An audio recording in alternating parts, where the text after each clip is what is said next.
புள்ளெங்கோ hair style வைத்திருந்த சிறுவர்களுக்கு மொட்டை அடித்த விவகாரத்தில் MKB நகர் காவல் நிலைய ஆய்வாளர் காத்திருப்போர் பட்டியலுக்கு மாற்றம் செய்யப்பட்டிருக்கிறார்.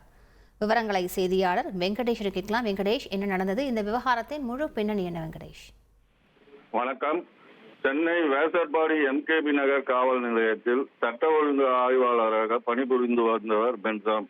இவர் நேற்று MKB நகர் பகுதியில் புள்ளெங்கோ ஸ்டைலில் முடிவுடன் சுற்றி திரிந்து வந்த 4 சிறுவர்களை பிடித்து காவல் நிலையம் அழைத்து வந்து விசாரித்துள்ளார். பிறகு அந்த சிறுவர்களுக்கு மொட்டை அடிக்க வைத்ததாக குற்றச்சாட்டு எழுந்தது.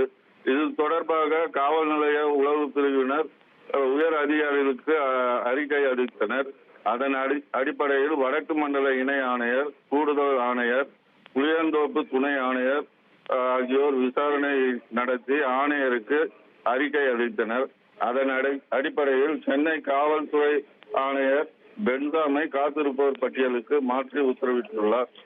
பென்சாம் புழல் காவல் நிலையத்தில் பணிபுரிந்த போது ஒரு சிவில் விவகாரத்தில் தலையிட்டு பஞ்சாயத்து செய்ததால் பணியிடை நீக்கம் செய்யப்பட்டார் என்பது குறிப்பிடத்தக்கது. விவரங்களுக்கு நன்றி வெங்கடேஷ். ட்ரெண்ட ஃப்ரெண்ட் ஆக்கிக்கோங்க.